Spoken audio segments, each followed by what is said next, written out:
Hello friends, welcome back to the channel. भाई आज का वीडियो ना उन लोगों के लिए इंपॉर्टेंट है जिन्हें भाई ड्राइविंग एंजाइटी होती है। अब एंजाइटी के बहुत सारे कारण हो सकते हैं। या तो आप हाईवे पे चल रहे हैं, बहुत गाड़ियां क्रॉस हो रही हैं, वो अलग टाइप की एंजाइटी होती है। आप गाड़ी नए नए सीख रहे हैं, गाड़ी उठाते ही बंद हो जाती है, वो अलग एंजाइटी हो जाती है। ठीक है, एक एंजाइटी ये होती है जब हम इस तरह की कर्वी रोड पे जाते हैं। भाई ऐसी रोडों में तो अच्छे अच्छे की तबीयत खराब हो जाती है। जो पहाड़ी रास्ते होते हैं या फिर आप कहीं घाट में जा रहे हैं जहां पर बहुत ज़्यादा टर्न्स हैं, तो इसमें क्या है, बहुत चीज़ों का ध्यान रखना पड़ता है, अंदाज़ा लेना पड़ता है। और अंदाज़ा ना अलग तरीके से लेते हैं। ऐसा नहीं लेते हैं जैसे कि हम फ्लैट रोड पे, हाईवेज पे या फिर शहर की रोडों में लेते हैं। थोड़ा सा अंतर आता है। अंतर क्या आता है उसके बारे में बात करेंगे। ठीक है, अब देखिए पहाड़ी रास्तों में ना जगह की कमी आपको देखने को मिलेगी। बहुत कम जगह ऐसा आपको देखने को मिलेगा कि जहां पर खुली खुली रोडें आपको मिलेगी पहाड़ी जगह पे, क्योंकि एक्सप्रेसवे अलग चीज़ है। पर जब आप लिंक रोड में कहीं जाते हैं ना, तो वहां पर ऐसी रोड्स आपको देखने को मिलेगी। जैसे कई लोग आप गाँव गए होंगे अपने या जाते होंगे, तो वहां पर ऐसे कच्ची सड़कें या मतलब संकरी सड़कें आपको देखने को मिल जाएगी। ठीक है, तो यहाँ पर क्या सावधानी रखनी है उसके बारे में बात करते हैं। अब देखिए यहाँ पर ना एरर ऑफ मार्जिन बहुत कम है, क्योंकि भाई क्या है, थोड़ी सी गलती और गाड़ी में बहुत रिस्क है। देखिए जान का खतरा है। नीचे देखिए आप, खाई कितना नीचे है, मतलब दिख ही नहीं रहा है बेस कहाँ पर है, इतना नीचे है और रिस्की हो सकता है ड्राइव करना। अब कैसे आपको सावधानी पूर्वक अपनी गाड़ी को चलाना है उसके बारे में बात करते हैं। देखिए सबसे इंपॉर्टेंट चीज़ ब्लाइंड स्पॉट।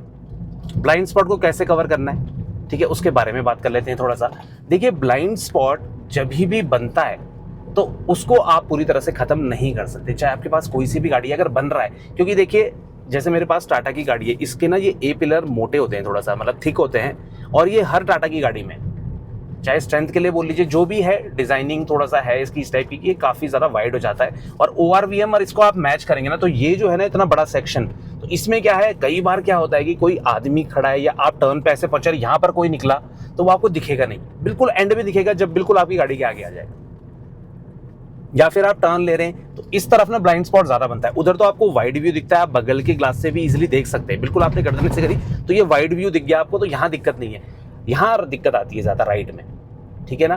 तो खत्म तो आप नहीं कर सकते हैं किसी भी गाड़ी में। अब सिटिंग पोजीशन के ऊपर भी होता है, सिर्फ टाटा की गाड़ी नहीं, अगर आपके पास Hyundai की गाड़ी है, मारुति की गाड़ी है, उसमें भी क्या दिक्कत है कि भाई अगर सिटिंग पोजीशन आपकी इस तरह की है कि ये ए पिलर बिल्कुल आपकी आंखों के आगे आ रहा है, ठीक है ना, 45 डिग्री के एंगल में आ रहा है, तो ये आपको दिक्कत करेगा।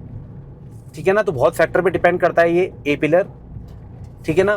तो यहाँ पर क्या है कि ब्लाइंड स्पॉट बनेगा। इसको खत्म नहीं कर सकते। कम कैसे करना है, देखिए जैसे ही टर्न पे पहुंचे तो आपको ना हल्का सा ये साइड विंडो की हेल्प लेनी पड़ेगी, या फिर आप आगे होके इस तरह से देख लीजिए, या हल्का सा साइड होके ज्यादा बेटर रहता है, क्योंकि सीट बेल्ट लगी होती है ना, कई बार हम आगे की तरफ झुक नहीं पाते। तो वहां पर क्या है कि आपका ना ये ब्लाइंड स्पॉट का इश्यू 90% तक कम हो जाएगा। मैंने कहा ना, खत्म नहीं कर सकते आप काफी हद तक इसे कम कर सकते हैं इस तरह से। अब क्या है ना, ये बहुत ज्यादा हेल्प करता है, क्योंकि ना इसका खतरा ज्यादा रहता है। ठीक है, जैसे अभी देखना, अभी ये लेफ्ट की तरफ तो दिक्कत नहीं है, पर जब राइट की तरफ ना शार्प टर्न आते हैं ना, तो वहां पर क्या है, कई बार गाड़ी देखनी पड़ती है। और अगर गाड़ी जस्ट आ रही है उधर से, तो कितना दूरी पे बच रही है वो देखना मुश्किल हो जाता है। तो आप पहले यहां से अंदाजा ले लीजिए। ठीक है, देखिए गाड़ी अपनी साइड में रखिए, अगर कोई गाड़ी आ रही है तब का बता रहा हूं मैं, और इस तरह से चेक करिए कि उस गाड़ी की पोजीशन क्या है, मतलब कितना बाहर चल रही है, उस हिसाब से आप अपनी गाड़ी को बचा सकते हैं। ये राइट साइड का जो है ब्लाइंड स्पॉट कम करने का सबसे इफेक्टिव तरीका है। इसके अलावा दूसरा तरीका नहीं है जिससे आप इसको कम कर सके। ठीक है, आपको अपनी गर्दन की पोजीशन को एडजस्ट करना पड़ेगा। अभी आपने देखा 4 से मैंने डायरेक्ट सेकंड लगा दिया, इसके बारे में भी बात करेंगे अभी। तो ये चीज आपने ध्यान रखनी है कि ब्लाइंड स्पॉट आपने इसी की मदद से थोड़ा सा टैकल करना है। अब ये तो है फ्रंट का ब्लाइंड स्पॉट। अब रियर के बारे में थोड़ा बात कर लेते हैं। देखिए रियर का जो ब्लाइंड स्पॉट है ना, ये भी बहुत ज्यादा परेशान करता है। और रियर में ना अभी बार बार मुड़ के तो आप नहीं देख सकते। तो रियर का ब्लाइंड स्पॉट क्या होता है, देखिए कई बार कोई गाड़ी ना हमारे बगल में चल रही है या ओवरटेक करने वाली है, कई बार हमारे मिरर एडजस्ट नहीं होते। तो अच्छे से एडजस्ट नहीं होंगे तो वहां पर क्या है कि आपको दिक्कत निकल के आएगी। और होगा क्या कि वो आपके ब्लाइंड स्पॉट में रहेगा। ब्लाइंड स्पॉट का मतलब ये है कि वो आपको दिखेगा नहीं, जब बिल्कुल बगल में आ जाएगा ना एकदम से दिखेगा, और उस टाइम क्या है, एक्सीडेंट होने के चांसेस रहते हैं। क्योंकि आपने थोड़ा सा गाड़ी बाहर निकाली, बगल में कोई टू व्हीलर था, आपको दिखा ही नहीं, या तो मिरर की सेटिंग गलत है, या आपने मिरर चेक ही नहीं करा, बहुत सारे कारण होते हैं, पर वो ब्लाइंड स्पॉट ज्यादा बनता है। ठीक है, अब इसको कम कैसे करना है, देखिए इन मिरर की मदद से आप गाड़ी का पूरा पीछे का हिस्सा नहीं देख सकते।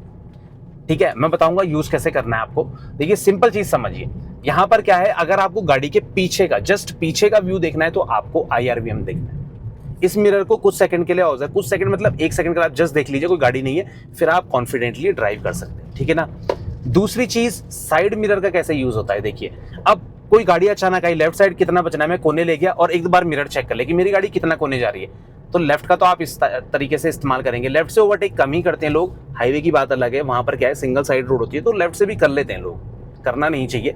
अब राइट का बता दो, राइट का सबसे ज्यादा यूज होता है, कोई ओवरटेक कर रहा है तो उसको आपको देखना है, पहले IRV में देखिए कोई हॉर्न बजा रहा है, पहले उसको देखा, फिर वो हल्का सा राइट की तरफ होगा, फिर आपको लेफ्ट साइड के राइट साइड के मिरर में चेक करना है कि वो क्रॉस हो रहा है, उसको आपको देखना है, फ्रंट में भी फोकस रखना है, और जब वो क्रॉस होने लगेगा ना तो आपको देखना है कि जैसे ही बगल में आ जाएगा ना, उसके बाद ये मिरर को देखना बंद कर दीजिए, फिर अपनी गाड़ी को आप बचाइए, क्योंकि कई लोग ना आगे से कट ले लेते हैं। तो फिर आपको अपनी गाड़ी को बचाना है और फिर जाके आप जो है कंटिन्यू कर सकते हैं। तो इस तरीके से मिरर को देखा जाता है, बहुत देर तक नहीं देखना चाहिए ऐसे, जैसा मैं कंटिन्यू देख रहा हूँ पीछे, जैसे कोई गाड़ी होती है पीछे, तो कंटिन्यू नहीं देखना है, क्योंकि फोकस आगे होना चाहिए, मैक्सिमम फोकस आपका फ्रंट की विजिबिलिटी में होना चाहिए।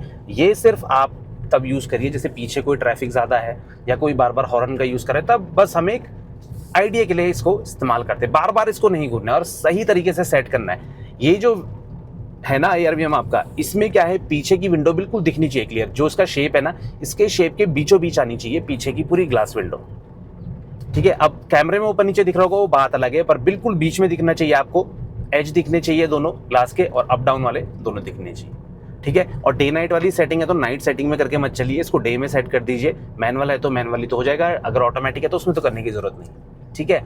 अब मिरर की बात कर लेते हैं, मिरर में क्या इशू है, देखिए मिरर अगर आप अच्छे से सेट नहीं करेंगे तो जो भी चीजें मैंने आपको बताई है ना, ये काम नहीं करेंगी। तो इसमें आपको क्या करना है, देखिए जो ये मिरर का जो बॉटम पार्ट होता है ना, देखिए मैं बता देता हूँ आपको, ये देखिए ये जो बॉटम एंगल होता है ना नीचे वाला, ये वाला, ये जो फ्रंट के जो डोर हैंडल है, चाहे मेरी साइड का ले लीजिए चाहे पैसेंजर साइड का ले लीजिए, उसका जो फ्रंट पार्ट है उसके साथ कोइंसाइड होना चाहिए, मतलब बिल्कुल मैच होना चाहिए। अब कैमरा थोड़ा ऊपर प्लेस है तो शायद वो थोड़ा आपको डाउन दिख रहा होगा या आप दिख रहा होगा, बट मैंने आपको बता दिया कि ये जो बॉटम एंगल है ना, इसके साथ बिल्कुल मैच होना चाहिए डोर हैंडल का फ्रंट वाला पार्ट, मतलब फ्रंट के दोनों डोर हैंडल का फ्रंट वाला पार्ट। उससे क्या होगा, देखिए गाड़ी का भी बैक का पोर्शन आपको दिख रहा है, बहुत ज्यादा नहीं पर दिख रहा है जितना दिखना चाहिए, क्योंकि गाड़ी का बैक पोर्शन पूरा नहीं देखना है हमें, और रोड का ना वाइड व्यू कवर कर रहा है बहुत ज्यादा, ठीक है ना। तो ये सबसे बेस्ट सेटिंग है जिसमें आपको गाड़ी का भी पोर्शन दिखता है, और पीछे कोई गाड़ी चल रही है तो कितना दूरी पर है वो भी आपको आइडिया होता रहता है, ठीक है ना। तो ये सबसे बढ़िया तरीका है इसको यूज करने का, इस तरीके से आप मिरर का इस्तेमाल कर सकते हैं। अब बात करते हैं कि गियर जो मैंने डाउन करा था और मैंने स्किप करा था, तो उसका क्या फंडा है। देखिए कई बार ना जैसे टर्न शार्प आ गया और आपकी गाड़ी में एकदम आप 4th गियर में, और आपको लग रहा है कि 3rd में नहीं चढ़ पाएगी, आइडिया हो जाता है कुछ टाइम बाद, ठीक है, चढ़ाई बढ़ रही है, एकदम से शार्प टर्न आया, आपको लग गया है कि यार 4 से 3rd में नहीं आएगी, तो आप सीधे 2nd लगा लीजिए, क्योंकि स्पीड ज़्यादा ड्रॉप, अब यहाँ पे करके दिखाता हूँ, देखिए 40 की स्पीड है, टर्न के बाद देखेगा, देखिए टर्न शार्प है, अपनी साइड रखा, अब स्पीड देखिए, तो अब मैंने सीधे 2nd गियर लगा लिया, देखिए बहुत बढ़िया तरीके से, मतलब सीधे मैं 2nd में आ गया, क्योंकि मेरी स्पीड जो है ना वो 2nd गियर के हिसाब से हो गई थी। तो ये तभी करना है जब स्पीड में बहुत ज़्यादा फ्लक्चुएशन आएगा, ऐसा ना हो कि 40 से आप 35 पे और आपने सिर्फ 1st या 2nd लगा दिया, वो नहीं करना है। जब स्पीड बहुत ज़्यादा गिरती है ना, तब आपको 1 से 2 गियर छोड़ने हैं, वो भी डाउन शिफ्टिंग में, हमेशा डाउन शिफ्टिंग में ही छोड़े जाते हैं गियर।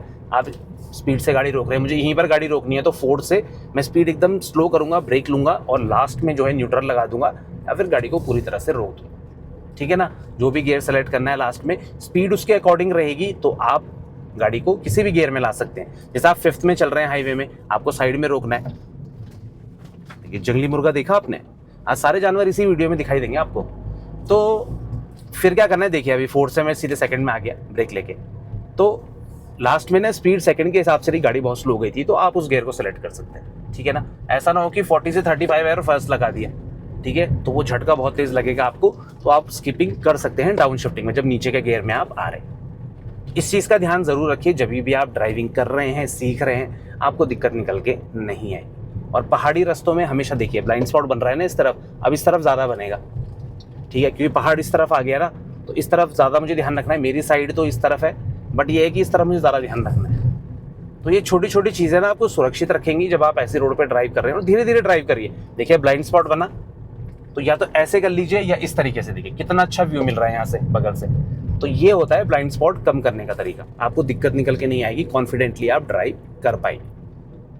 और स्पीड को अपनी कम रखिए, 3rd गियर में भी ड्राइव करेंगे कोई इश्यू नहीं है, ज़्यादा एक्सीलरेट मत करिए, पूरा पंजा दबाने की ज़रूरत नहीं है। थर्ड गियर में लाइट पेडल के साथ भी आप ड्राइव कर सकते हैं, अच्छा आपको पिकअप भी मिल जाएगा।